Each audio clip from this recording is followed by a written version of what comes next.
Plenitude. Produção Seja Barra. Plenitude. Estamos hoje com um amigo muito querido, um amigo do coração, que vem falar diretamente com você.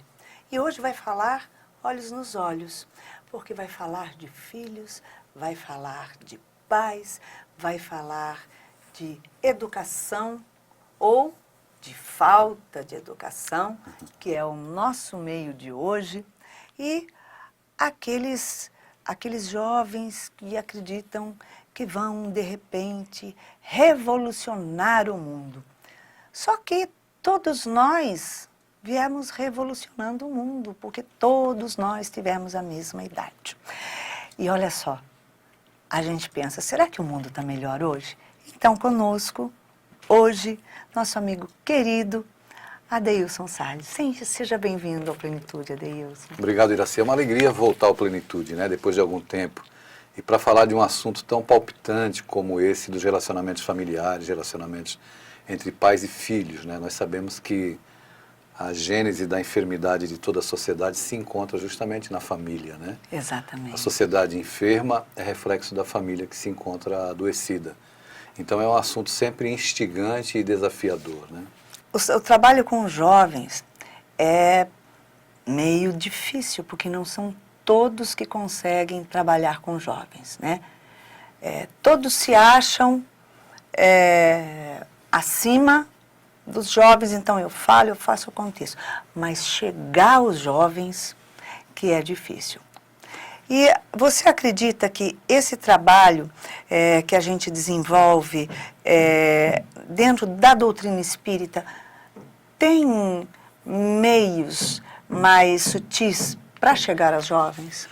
Iraci, veja, hoje em dia a gente precisa adequar o linguajar para chegar no coração tanto do jovem quanto da criança. Então, comete-se um equívoco muito grande, acreditando-se que evangelizar, né, a palavra ela pode trazer uma conotação religiosa, mas evangelizar é uma proposta educativa, um processo de educação onde você visa levar orientações ético-morais, propor uma educação ético-moral para que a criança e o jovem, nos dias de hoje, possa ter uma estrutura emocional, psicológica, a fim de vivenciar e enfrentar os problemas de hoje em dia. Então, nós entendemos que alguns métodos praticados dentro da evangelização são tanto quanto ultrapassados. E o meio espírita, as pessoas acreditam-se, por serem evangelizadoras e terem conhecimento doutrinário, que elas estão capacitadas a lidar com a diversidade, vamos dizer, educacional que a criança e o jovem chegam na casa espírita.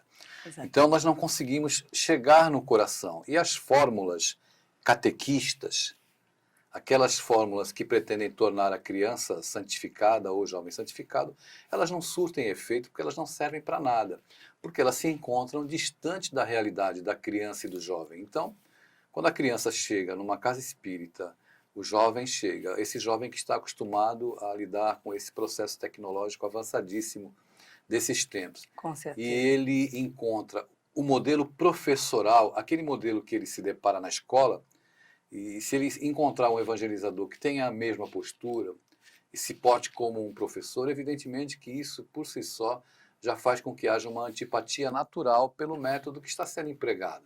Sim. Então é importante que a educação nesses dias, na área da evangelização, ela seja propositiva e ela seja criativa.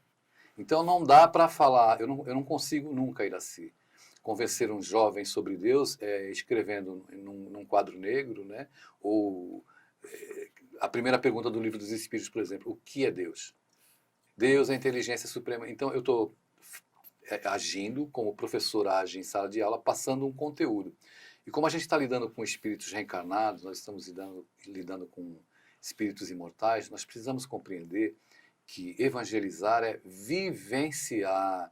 Então a gente precisa, por exemplo, dar um passeio no parque ou na floresta da Barra aqui e pegar a folha de uma árvore e mostrar para uma criança, para um jovem, a simetria da folha de uma árvore e mostrar que a presença de Deus está ali.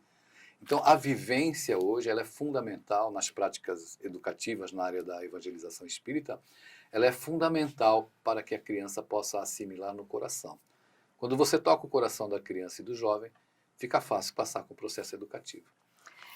Isso é completamente verdade, porque quando você coloca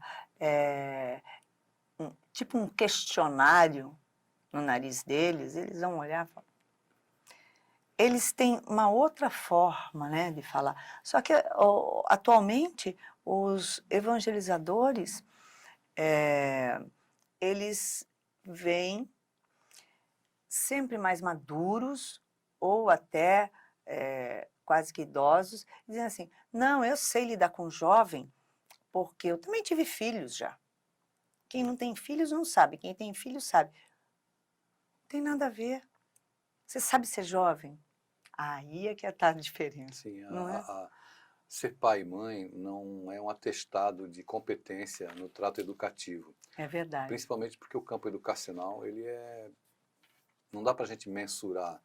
Cada criatura passa por uma experiência. Então, o processo educativo, tanto na nossa casa, com os nossos filhos, quanto na área da evangelização, não é uma formatação de mente onde você passa os mesmos princípios e todos vão compreender da mesma maneira. Então, eu costumo dizer nas palestras que existem filhos que você coloca no alto da montanha, empurra e nem assim o desgramado rola.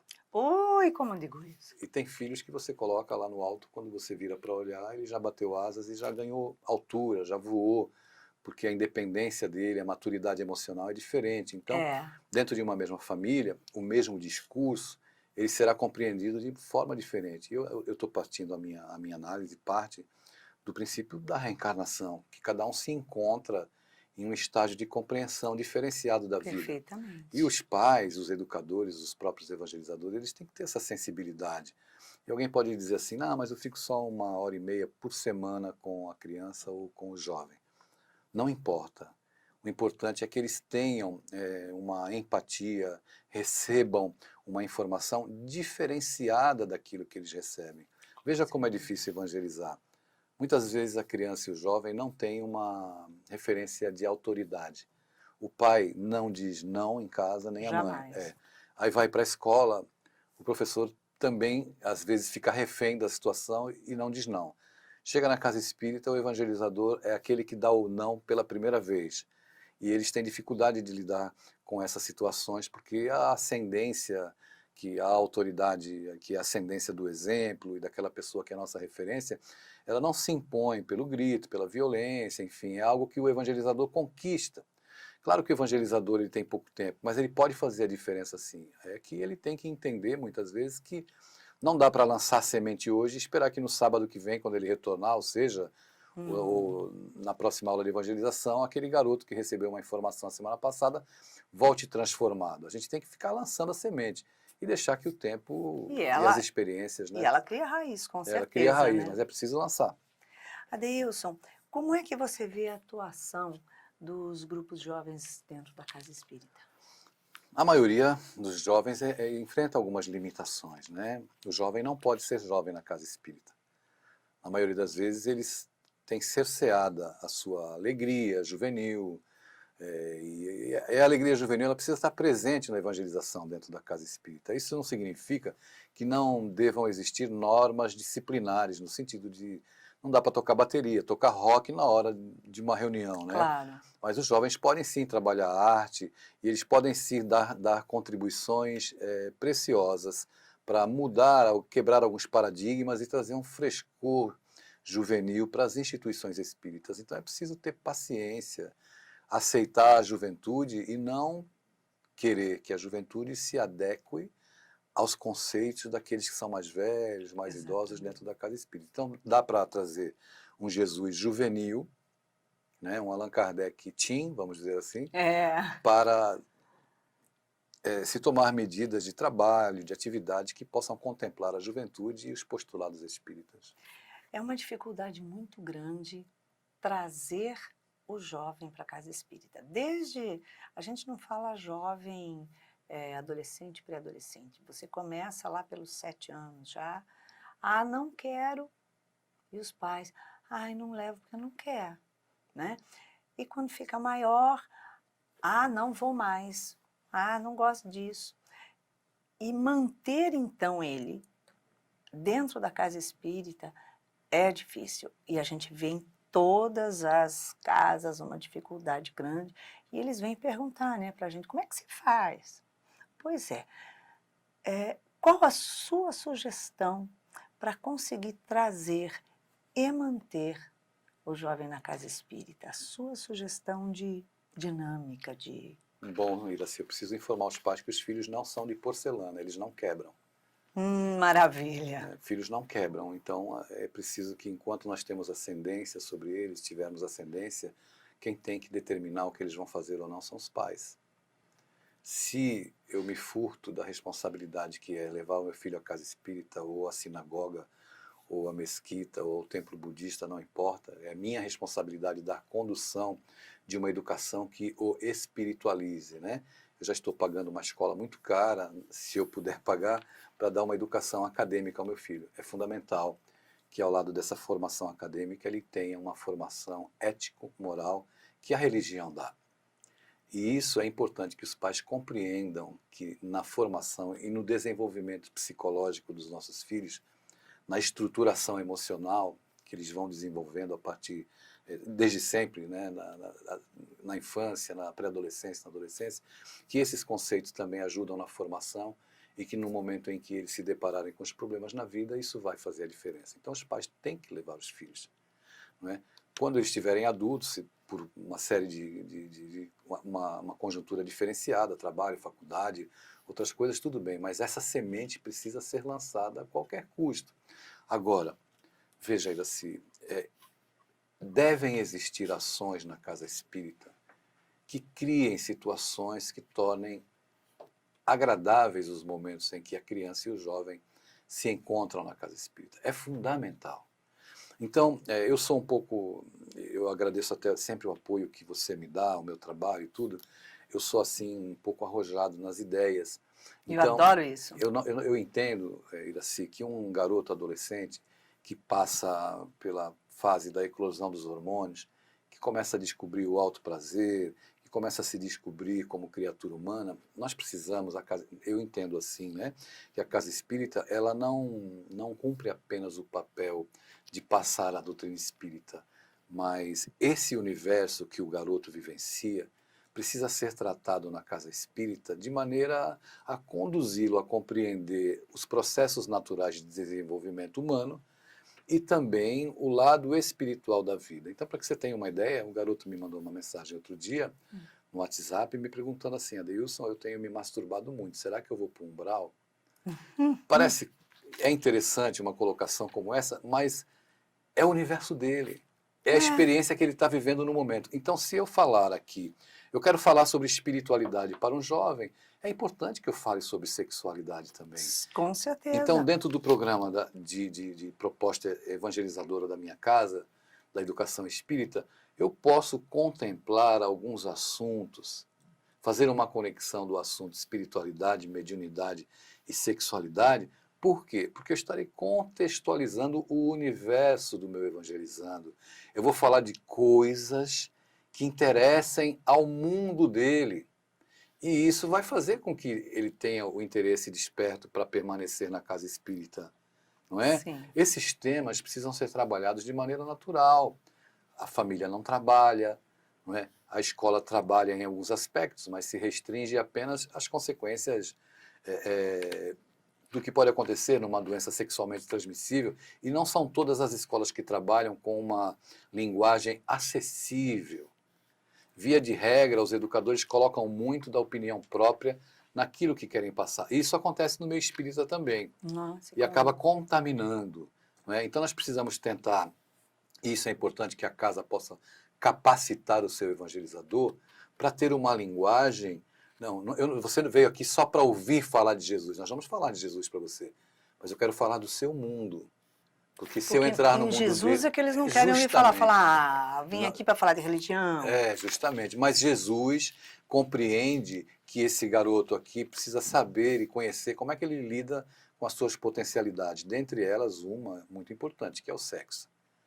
Então, esse universo, né, a gente precisa estar muito atento. Eu tenho usado muito personagens como Harry Potter, os Vingadores, todos esses personagens que habitam o mundo pré-adolescente, mas utilizando-me de metáforas para chegar no coração desses jovens. Eu acho que esse é o caminho, né? Você acredita que poderíamos sugerir, de repente, uma palestra na semana em horário diferenciado para jovens, com outro conteúdo, ou seja, claro que o conteúdo que a gente traz, que ele é fantástico, né? Dentro de Kardec, dentro de Joana de Ângeles, né? De Autoconhecimento. Chico. De Chico, com certeza, que é um carro-chefe. Sim. Mas eu digo assim, no sentido de ter uma outra dimensão com, sei lá, alguém que toca, alguém que não sei o quê. Por que os jovens gostam da evangélica? Porque toca, é aquela barulheira, pá, pá, pá, pá, mas eles têm os momentos. O que você acha de uma atuação diferente?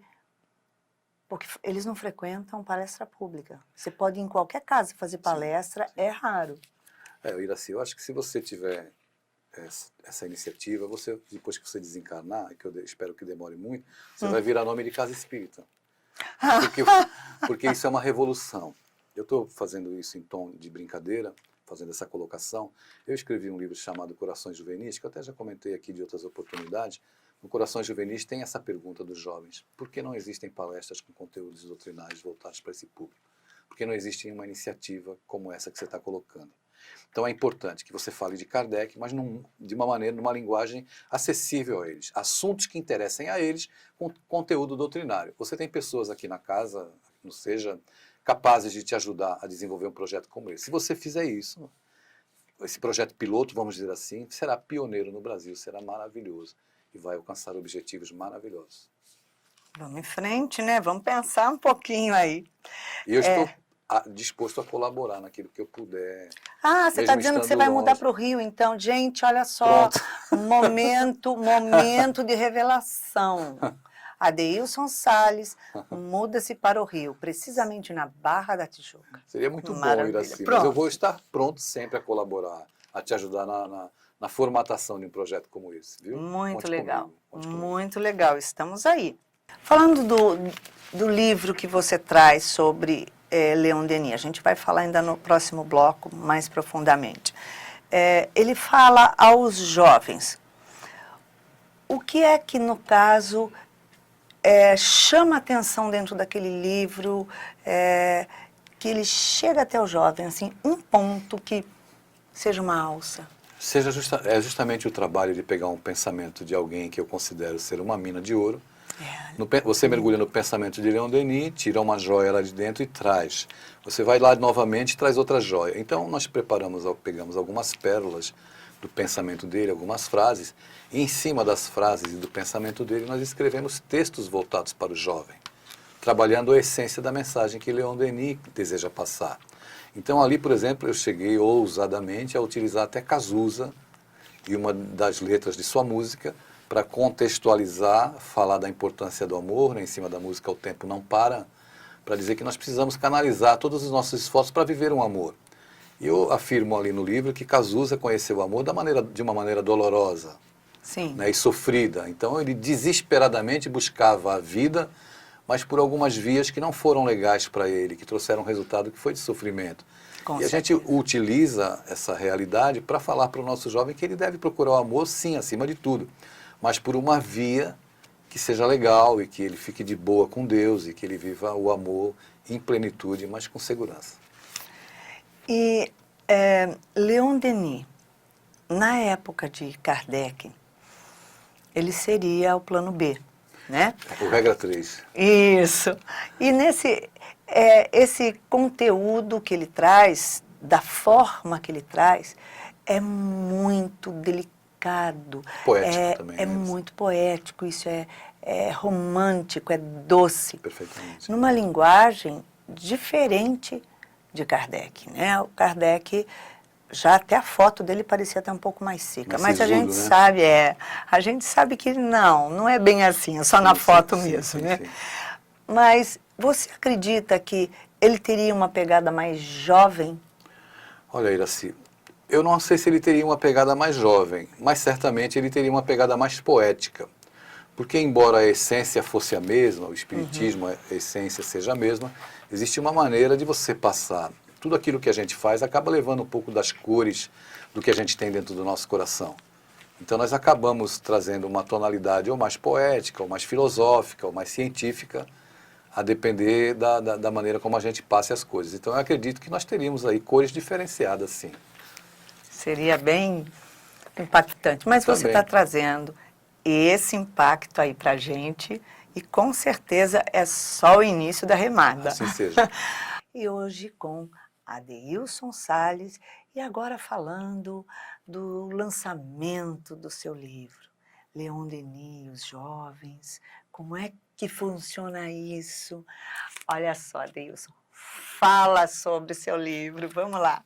Bom, é uma alegria, né, a gente retomar aqui a nossa conversa gostosa, fraterna, e apresentar esse desafio que foi elaborar esse projeto Leon Denis Fala aos Jovens.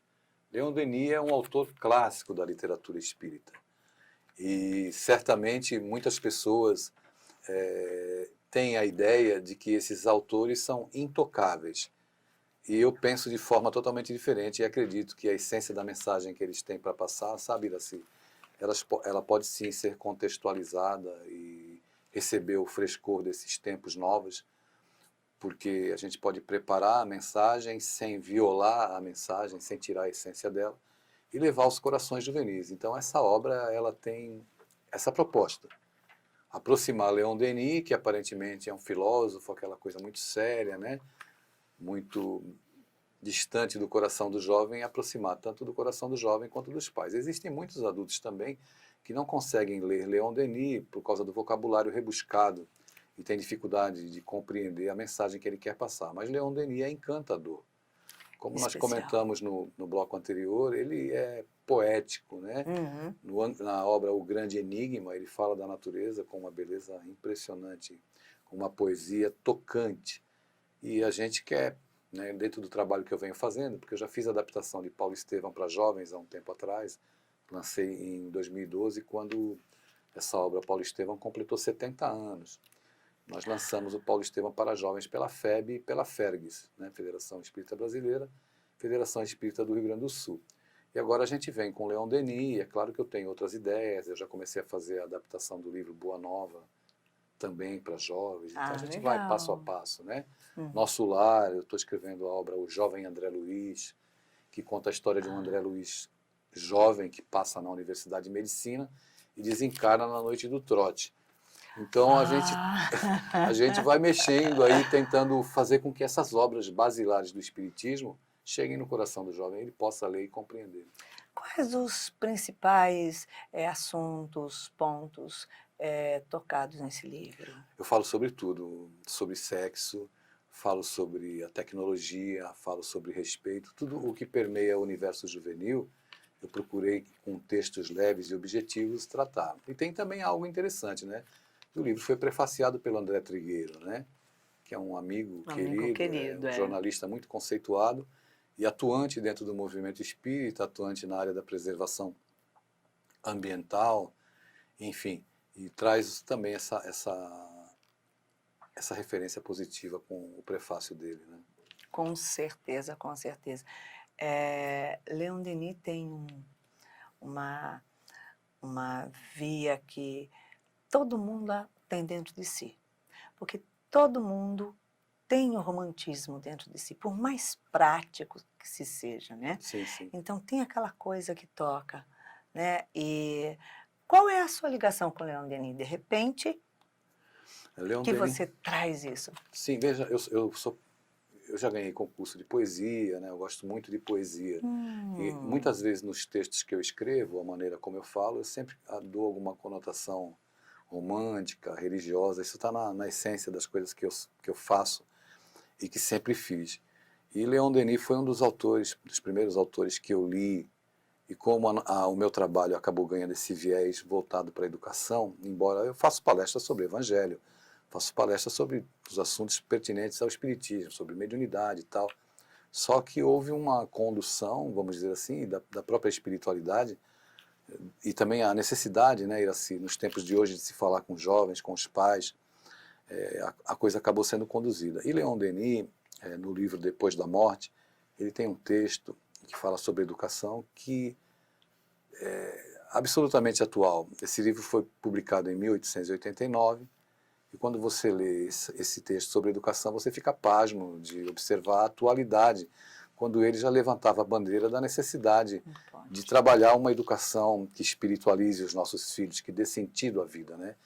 E ele fala já que naquela época a escola estava preocupada em apenas atulhar a mente do estudante de conhecimentos que na maioria das vezes não servem para nada.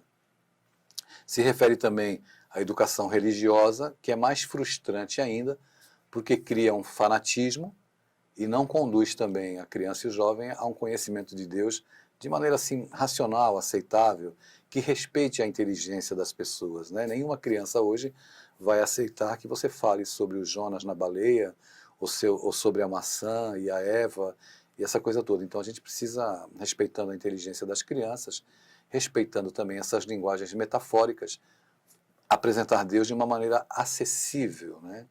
Que chegue ao coração. E Leon Denis tinha era um visionário no campo da educação e também contemporâneo de Kardec, uma pessoa absolutamente sensível. Então, ele traz sim esse convite a pensar Deus também de maneira poética. O que você diz sobre essa tecnologia que tem vindo para os jovens, porque eles têm uma visão, e adultos, pais, outras, né? E o que acontece? Surgiu o Momo, toda essa história. Sim. A visão do jovem a gente fala sobre ela, mas para os pais se depararem dentro dessa tecnologia com isso, e qual é a conduta, qual é o pensamento, o que aquilo significou para ele?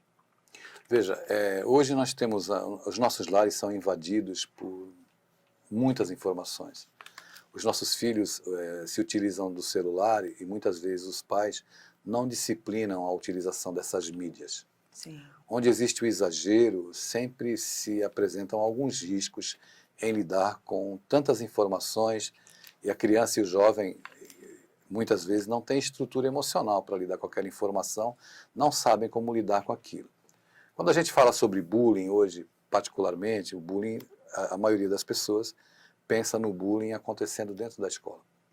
Mas existe um outro tipo de bullying que fragmenta o emocional da criança e do jovem, que é a indiferença, muitas vezes, dos pais dentro de casa. Sim. A ausência dos pais, tudo bem que eles estão preocupados com a manutenção do lar e tudo mais. É natural em tempos de tanta competitividade como a gente testemunha acontecendo na sociedade hoje. Mas os pais precisam estar mais presentes na vida dos filhos, de maneira que a mídia ela ocupe o espaço que ela merece, porque a tecnologia é maravilhosa, mas tudo isso precisa ser disciplinado. É importante que haja um esclarecimento e uma educação voltada para o uso saudável da tecnologia. E isso não vem acontecendo.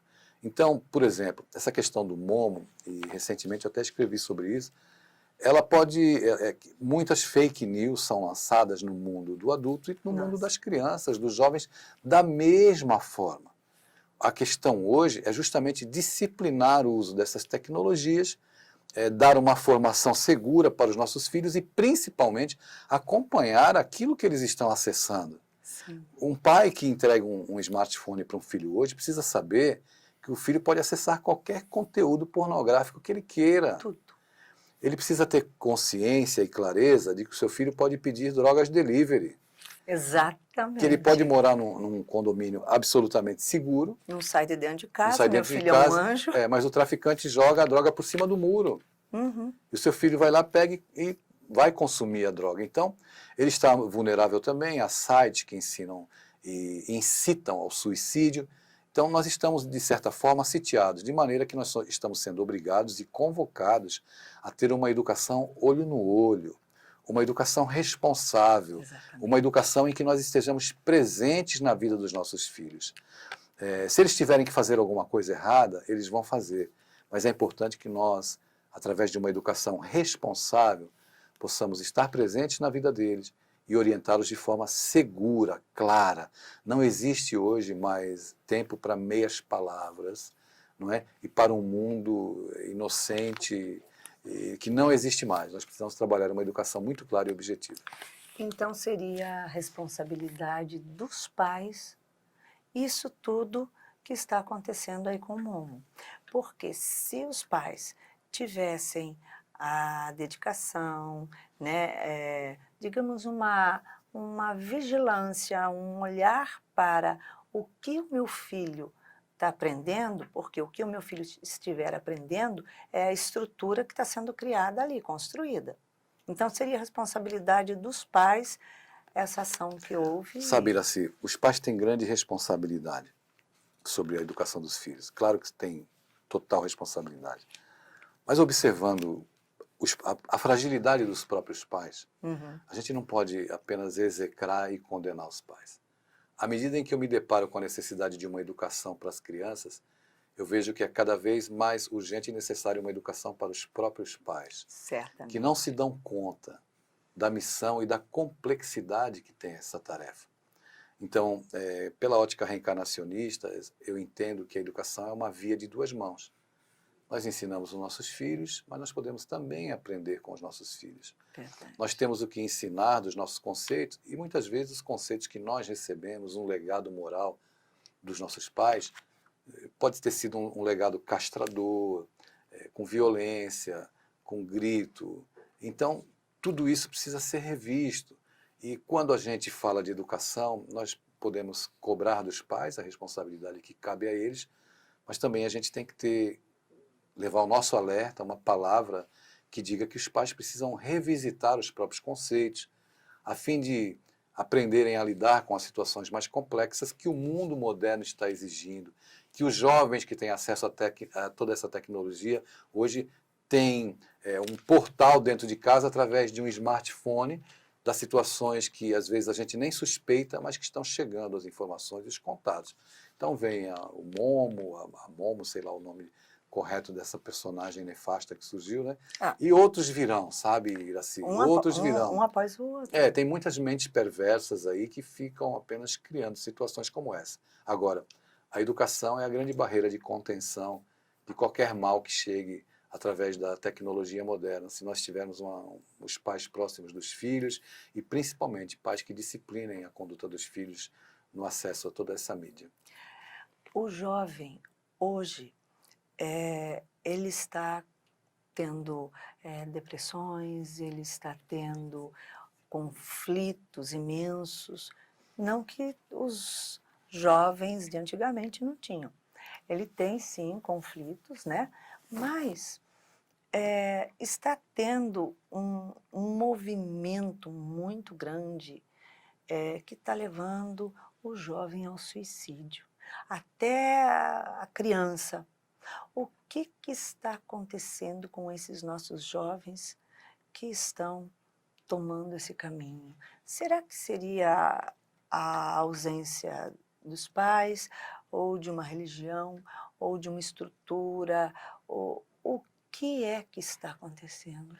A gente não pode centralizar essas questões dos conflitos das crianças e dos jovens apenas no contexto dos pais, mas evidentemente que grande parte com relação à educação, porque somos nós que pegamos os nossos filhos pelas mãos e vamos conduzindo os nossos filhos a terem uma vida mais saudável e equilibrada. Sim. Tudo parte da educação, da referência, do direcionamento que nós damos. Permissividade demais acaba fazendo com que eles cresçam acreditando que os desejos são direitos adquiridos. A nossa presença, a nossa referência, ela é fundamental. A maneira como nós nos dirigimos aos nossos filhos também é fundamental. A maneira como nós passamos valores, como nós nos comportamos na frente deles também é fundamental. Como a maioria das criaturas humanas hoje, Iraci, está sendo, vamos dizer assim, engolfada pelas propostas de felicidade que o mundo vende, propostas de felicidade fugazes, que não preenchem o coração das pessoas, a criatura humana se arroja no mundo, esquecendo-se da sua essência, a sua essência emocional, a sua essência espiritual. Com isso, nós vamos atrás, vamos dar um exemplo de beber água salgada, que é a água do prazer, a água da ilusão. E quando você bebe água salgada, você pode beber o Oceano Atlântico inteiro, que a sua sede não vai ser saciada. Perfeitamente. E nós, em detrimento das nossas necessidades espirituais, de bebermos, por exemplo, da água doce do afeto, da convivência familiar, de uma educação respeitosa, que seja rígida, disciplinadora, mas que, no entanto, respeite o educando nos limites que o educando apresenta. Perfeito. Então, para um filho, às vezes, você fazer uma colocação, você dizer para o seu filho que ele é gordo, vamos colocar assim, tem um peso muito grande. Quando o mundo apresenta um estereótipo de que são felizes aqueles que são magros. Você entende o que eu quero dizer? Perfeitamente. Então, existe uma prática do bullying dentro de casa, às vezes. É isso que eu ia te falar mesmo. Não é de uma maneira inocente e infantil por parte dos pais. Diz que é uma forma carinhosa de chamar ele de Sim. rolha de canhão, não sei o quê, e é pejorativo. É pejorativo. Não é isso? Quando eu me dirijo ao meu filho, eu posso nem usar de um adjetivo pejorativo, mas quando eu comparo o meu filho com o filho de alguém, eu já estou cometendo uma violência também. Exatamente. Quando eu cobro exageradamente dos meus filhos um desempenho que muitas vezes eles estão no limite, e no momento em que eles falham e que percebem que não vão atender às expectativas dos pais, alguns preferem o suicídio do que serem vistos como fracassados. Então, quando um pai, por exemplo, assiste televisão junto com o filho, se o filho tem uma condição já homoafetiva, um conflito que ele vivencia dentro dele, que ele não externa para ninguém, ele já passa por processo depressivo, ele não tem coragem de contar para a psicóloga, ele não tem coragem de contar para ninguém, mas ele vive um conflito dentro dele. De repente ele está assistindo um filme ao lado do pai, e o filho cruza a perna de uma maneira mais delicada, o pai olha para o filho e diz, homem não cruza a perna desse jeito. Então, estas questões, elas permeiam o universo da convivência com os nossos filhos e nós não nos damos conta de que aquilo que nós falamos, verbalizamos, as atitudes que nós tomamos, ela tem um peso muito grande para os nossos filhos. Então, às vezes, os conflitos começam a acontecer dentro de casa e os pais não entendem como é que essa criatura surgiu aqui na minha sala, que eu não sei quem é, mas eles não entendem que aquilo já está vindo numa saturação muito grande na rotina que aparentemente é discreta e inofensiva da convivência, mas que eu vou dando sinais para o meu filho de que eu não aceito certas condutas que justamente são a essência daquilo que o meu filho é. Então veja como educar é algo realmente delicado e que nós precisamos discutir mais esses assuntos. Eu vou te pedir licença e eu peço que você me compreenda. Eu sei que hoje você desenvolve tarefas e trabalhos e propostas muito grandes aqui no Rio de Janeiro. E, dentre todas as ações, todos os congressos que acontecem no Brasil, eu sempre dou essa sugestão onde quer que eu vá e nos congressos que eu participo. É muito importante que sempre tenha uma pessoa dentro desses eventos para falar sobre educação. Porque as pessoas vão lá para ouvir, por exemplo, esses grandes oradores que nós temos no meio espírita, falar sobre o evangelho, falar sobre as questões psicológicas, e a dor, a gênese dessas dores, ela vem justamente da falta de educação, da compreensão de situações que são as mais sutis e que geram dramas graves, doenças da alma terríveis, porque ninguém fala sobre esses aspectos. Então, a educação no meio espírita, como no meio acadêmico do nosso país, sempre está relegada a um segundo plano. E nós precisamos, assim, me permita, Iracy, fazer essa colocação. Não, é verdade, é correto. Nós precisamos colocar em primeiro plano a educação. Já que nós defendemos o Espiritismo não é uma proposta salvacionista, é uma proposta educativa por excelência. E nós precisamos exaltar. Então nós temos aí tantos personagens, né? Sandra Borba, temos Lúcia Moisés e outros educadores que podem trazer um contributo muito grande nesses eventos, de levar uma mensagem educativa para ajudar a jogar uma boia salva-vida para pais, para jovens que precisam tanto. Porque a minha visão, é importante você tocar nisso, porque a minha visão é a seguinte, os pais não gostam das palestras que ouvem falar da educação do seu filho. Porque quando você põe o dedo ali no que Na ferida, né? ele está fazendo, e tipo assim, porque o pai faz isso, a mãe faz isso, e olha, e ele faz, não gostei. Quem é fulano para me educar, querer me educar, dizer uma coisa dessa, né? Então a gente percebe que tem uma diferenciação.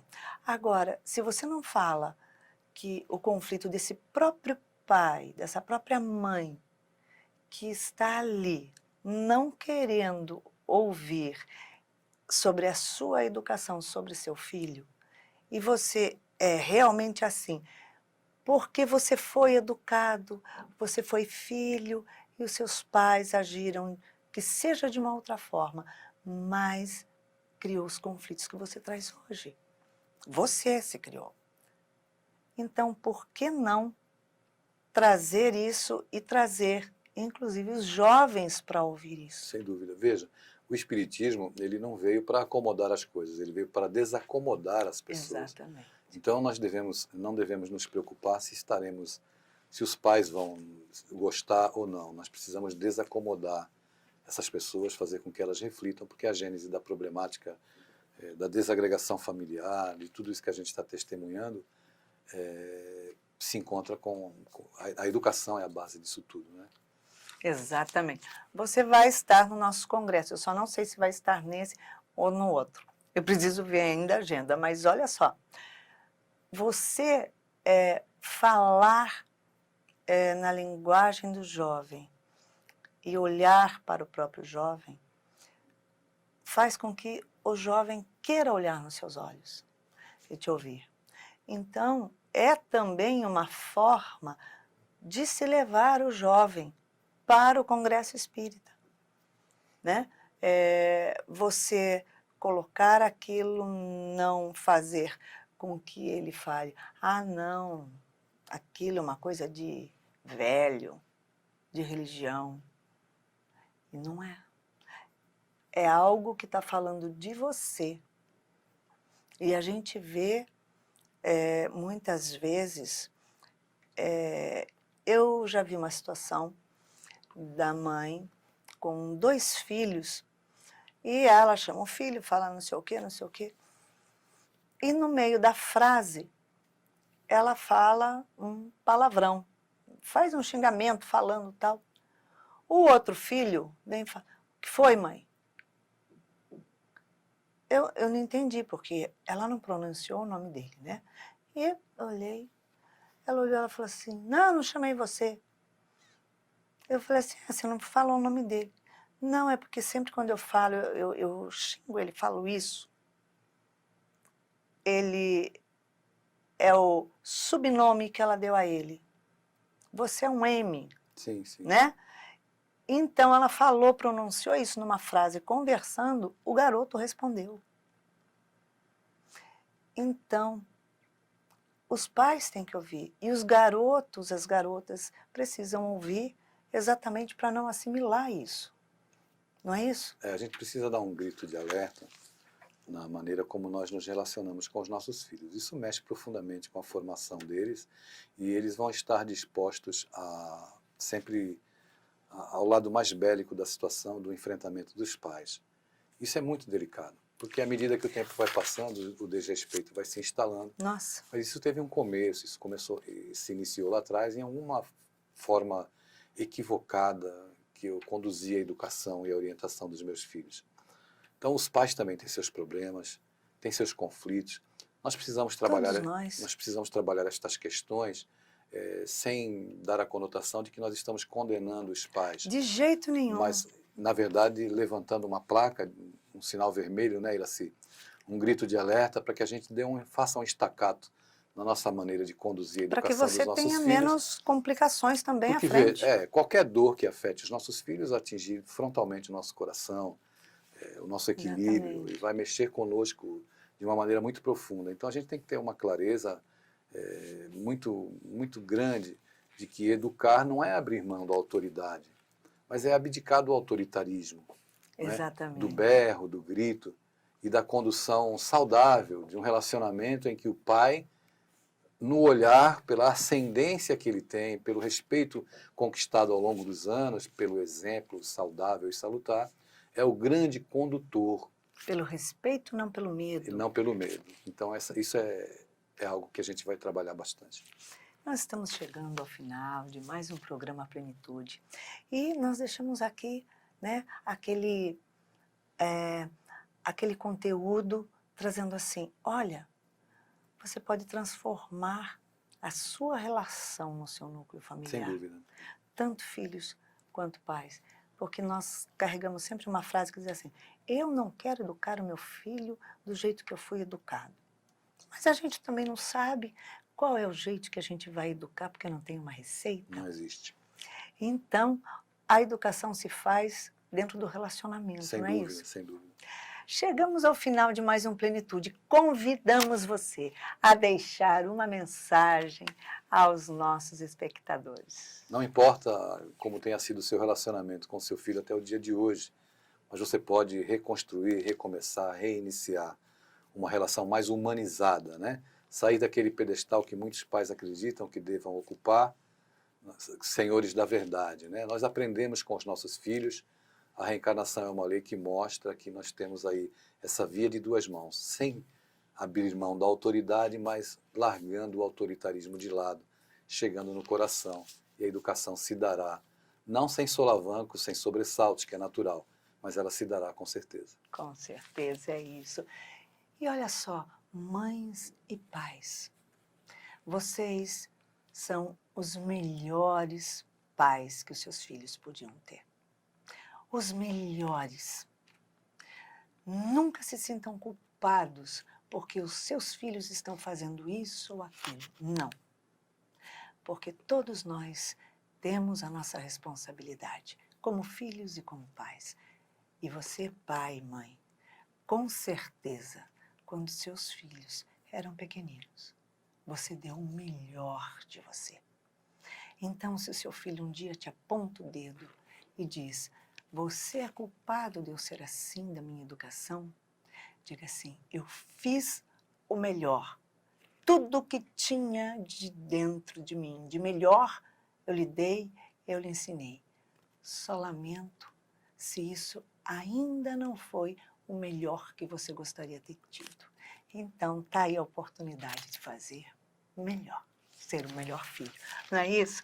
Então, Obrigado. Deixamos aqui Muito um grato. beijinho cor-de-rosa para Obrigado. todo mundo, né? É isso aí. Agradecemos muito essa oportunidade de estar com você. Muita paz. Plenitude. Produção Seja Barra. Plenitude.